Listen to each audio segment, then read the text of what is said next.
toutes et à tous et bienvenue sur la chaîne du Ministère Précepte.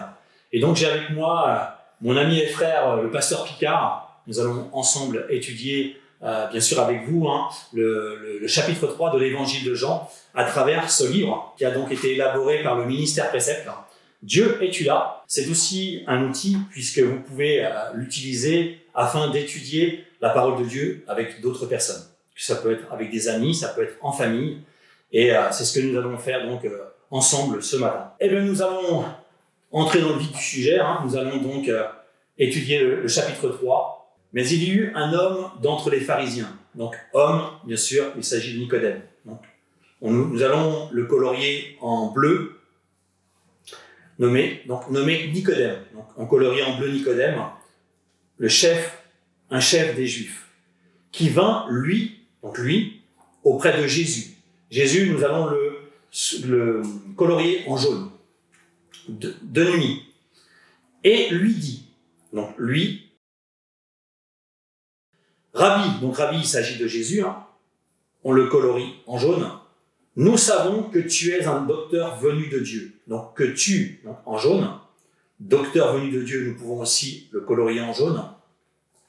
Car personne ne peut faire ces miracles que tu fais. Tu, Jésus, en jaune, si Dieu n'est avec lui.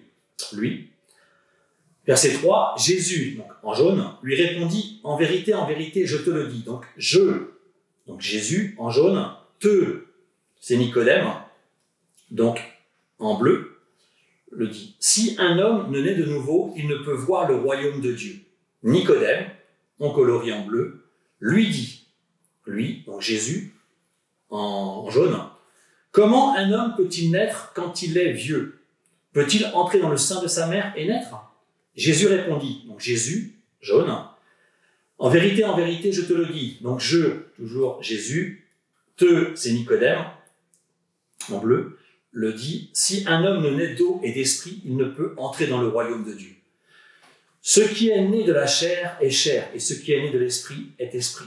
Ne t'étonne pas de ce que je t'ai dit. Donc Jésus, le T', c'est Nicodème, donc en bleu, dit, il faut que vous naissiez de nouveau. Le vent souffle où il veut, et tu en entends le bruit, mais tu ne sais d'où il vient, ni où il va. Il en est ainsi de tout homme qui est né de l'esprit. Nicodème lui dit, donc Nicodème, en bleu, colorié en bleu, lui, Jésus, en jaune, comment cela peut-il se faire? Jésus lui répondit, Jésus en jaune, lui, donc Nicodème, en bleu, répondit, tu es docteur d'Israël, donc tu, Nicodème, en bleu, docteur d'Israël, on le colorie aussi en bleu, et tu ne sais pas ces choses, donc tu, toujours Nicodème, en bleu, en vérité, je te le dis, Jésus, en jaune, en bleu, c'est Nicodème, nous disons ce que nous savons, et nous rendons témoignage de ce que nous avons vu. Et vous ne recevez pas notre témoignage. Si vous ne croyez pas quand je vous ai parlé de ces choses terrestres, donc c'est Jésus, en jaune, comment croirez-vous quand je vous parlerai des choses célestes? Toujours en jaune. Personne n'est monté au ciel si ce n'est celui qui est descendu du ciel. Donc il s'agit de Jésus, en jaune. Le Fils de l'homme, on le colorie en jaune aussi, qui est dans le ciel. Et comme Moïse éleva le serpent dans le désert, il faut de même que le Fils de l'homme soit élevé. Fils de l'homme, vous le coloriez en jaune, afin que quiconque croit en lui, Jésus, en jaune, ait la vie éternelle. Car Dieu a tant aimé le monde qu'il a donné son Fils unique, en jaune, Jésus, afin que quiconque croit en lui, on le colorie en jaune, ne périsse point, mais qu'il ait la vie éternelle. Dieu, en effet, n'a pas envoyé son Fils, donc Fils, en jaune, Jésus, dans le monde pour qu'il juge le monde. Il, toujours Jésus, le monde, mais pour que le monde soit jugé par lui. Lui, on colorie en jaune. Celui qui croit en lui, toujours Jésus, n'est point jugé, mais celui qui ne croit pas est déjà jugé, parce qu'il n'a pas cru au nom du Fils unique de Dieu. Donc, Fils unique, on colorie en jaune.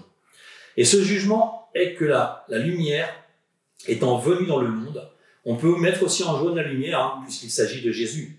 dans le monde, les hommes ont préféré les ténèbres à la lumière toujours en jaune, parce que leurs œuvres étaient mauvaises.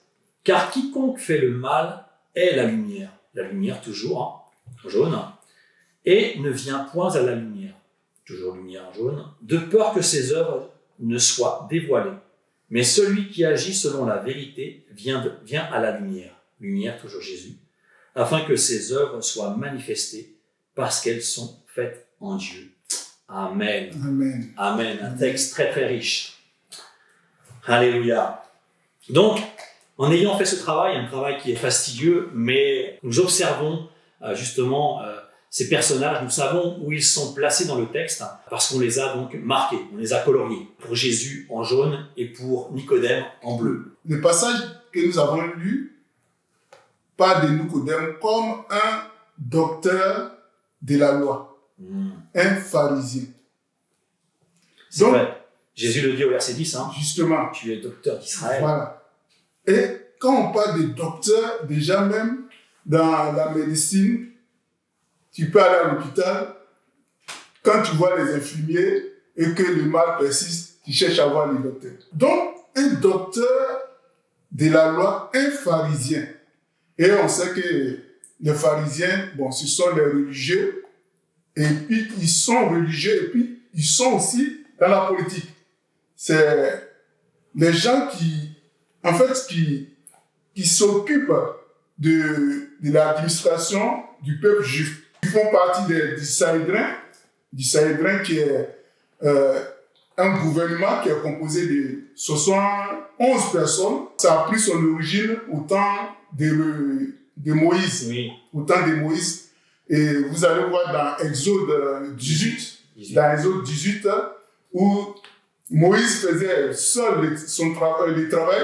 Il jugeait le peuple. Il jugeait le peuple, et puis ça le fatiguait, ça fatiguait tout le monde. Et son beau-père Jéthro qui est venu, il a donné un bon conseil de choisir des personnes pour administrer ensemble avec lui. Et c'est ce qu'il a fait. Et les 70 ou bien 71 ont été choisis quand on lit Nombre, chapitre 11, où Moïse se plaignait parce que le peuple pesait sur lui. Et Dieu a dit, il faut choisir 70 personnes. Comme ça, je vais prendre ton esprit, je vais mettre sur eux pour qu'ils puissent t'aider dans ta tâche. Et c'est ce qui s'est passé jusqu'au temps de Nicodème, au temps de Jésus. C'est qu'on doit savoir, au temps de Jésus, c'est toujours la Sainte Alliance. La Nouvelle Alliance a commencé après l'effusion du Saint-Esprit. Donc, au temps de Jésus, on est toujours dans la Sainte Alliance. Donc, Nicodème, c'est un docteur de la loi. Et celui qui est venu nuitamment. Verset 2, il nous dit que Nicodème vint auprès de Jésus de nuit. Voilà. Et lui dit, nous savons que tu es un docteur venu de Dieu. Et c'est vrai, il va parler au nom du Sanhédrin, au nom des pharisiens, puisqu'il ne dit pas « je sais que tu es un docteur venu de Dieu ». Il va employer « nous savons que tu es un docteur venu de Dieu ». Ils reconnaissent Jésus parce qu'ils ont vu les miracles qu'il a accomplis. Et voilà, donc non seulement lui, mais aussi les autres. Et on sait que ces mêmes pharisiens ont crucifié Jésus. Bon, malheureusement. D'un côté, ils le reconnaissent comme un envoyé de Dieu, et de l'autre, ils vont le crucifier. Et c'est un bon témoignage que Nicodème a rendu. Nous savons que tu es docteur venu de Dieu. Nous voyons tout ce que tu fais. Et tout ce que tu fais atteste que Dieu est avec toi. Amen. Est-ce que ce que nous faisons atteste que Dieu est avec nous? Là, il y a la question. Est-ce que ce que nous faisons atteste que ça vient de l'ennemi, du malin? C'est ce que Jésus va dire, justement au verset 10, puisque Nicodème ne va pas comprendre les paroles que Jésus va lui donner sur la nouvelle naissance. Il va lui dire, mais tu es docteur d'Israël et tu ne sais pas ces choses. Et nous savons que Nicodème était un homme qui était dans les Écritures et qui connaissait le livre de la loi, puisqu'il l'enseignait aussi. Mais nous voyons que Nicodème n'a pas l'Esprit de Dieu, n'a pas le Saint-Esprit.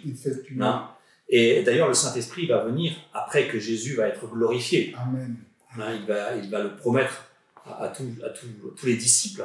Il a cette connaissance, cette connaissance intellectuelle de la parole, mais il marche par sa propre chair. Prenant l'exemple de Nicodème, on peut parler aussi Apollos qui il était versé dans la parole de Dieu, mais c'était un disciple de Jean-Baptiste, mais qui ne connaissait pas véritablement qui était Jésus.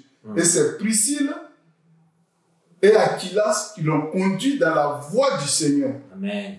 Amen. C'est comme des personnes qui étudient la Bible par rapport à l'histoire ou par rapport à l'archéologie, mais qui ne sont pas nés de nouveau. Justement. Ils ne vont pas comprendre ce que Jésus parle, ce que Jésus dit à travers la nouvelle naissance. Voilà. Parce qu'ils ne sont pas éclairés. Justement. Nous qui avons reçu l'Esprit de Dieu, qui avons accepté Jésus comme notre Seigneur et Sauveur, Dieu nous ouvre l'intelligence, Dieu nous enlève ce voile que nous avons devant les yeux pour comprendre sa parole.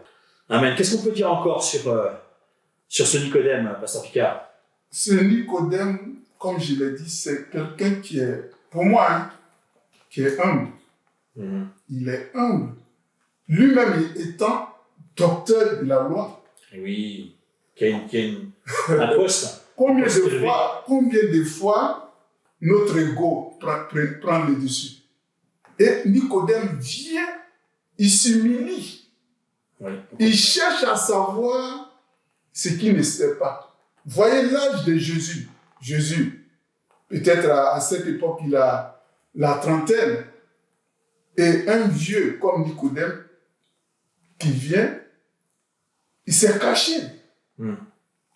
Mais pour connaître quelque chose, faisons tous nos efforts. On reçoit ce dont on a besoin. Nicodème a besoin de savoir la nouvelle naissance. Et il a eu la réponse en venant voir Jésus, que ce soit la nuit, que ce soit en cachette, pourvu qu'il reçoit, c'est pourquoi il est venu voir Jésus. Amen, amen. C'est vraiment très fort. Très, très fort. En tout cas, ce que j'aime, c'est qu'en ayant lu ce texte et marqué les différents personnages, voilà, on apprend à connaître justement cet homme que Dieu utilise et qui va venir auprès de Jésus, donc Nicodème. Mais ce que j'aime aussi, ce que tu viens de partager, Pasteur Picard, c'est que voilà, nous avons observé le texte, nous l'avons interprété, puisque nous cherchons à comprendre qu'est-ce que le texte veut nous apprendre, nous faire comprendre pour le mettre en pratique. Et j'aime beaucoup l'exemple que tu nous donnes justement d'avoir cette humilité, comme l'a eu Nicodème, qui était un homme érudit, un homme intelligent, un homme instruit dans la parole de Dieu, puisqu'il l'enseignait, comme je l'ai dit tout à l'heure. Mais cet homme va venir auprès de Jésus parce qu'il sait que Jésus a quelque chose. Jésus est venu pour accomplir l'œuvre de Dieu sur la terre. Voilà, et Nicodème est vraiment surpris par ces miracles qu'il accomplit, mais aussi l'enseignement qu'il apporte. Et Nicodème a reconnu que Jésus est un docteur. Amen. Un docteur qui vient de Dieu. Et j'aime beaucoup ce verset que Jésus donne à Nicodème, et pour moi qui résume la parole de Dieu. On le connaît. On le connaît tous. C'est Jean 3,16. Amen, amen, amen. Où il est écrit que Dieu a tant aimé le monde. Voilà, Dieu aime tous les hommes, toutes les femmes de la terre, qu'il a donné son Fils unique, donc Jésus, afin que quiconque croit en lui ne périsse point, mais ait la vie éternelle. Amen. Donc ça veut dire que si nous ne croyons pas au Fils de Dieu, nous ne croyons pas à lui, ben nous allons périr, mais nous passerons à côté du salut, à côté de la vie éternelle que Dieu nous donne en Jésus. Amen. Amen. C'est vraiment beau. Alléluia. Et voilà, prenons l'exemple aussi, nous qui avons été éclairés par le Seigneur, de ce que Jésus est le Fils de Dieu et de ce qu'il a donné sa vie pour nous et de ce que nous sommes nés de nouveau. Nous tous ceux qui sont devenus enfants de Dieu. Et je vous dis à très bientôt pour une prochaine vidéo. Soyez bénis et Pasteur Picard, à bientôt. À bientôt. Merci. Au revoir. Au revoir.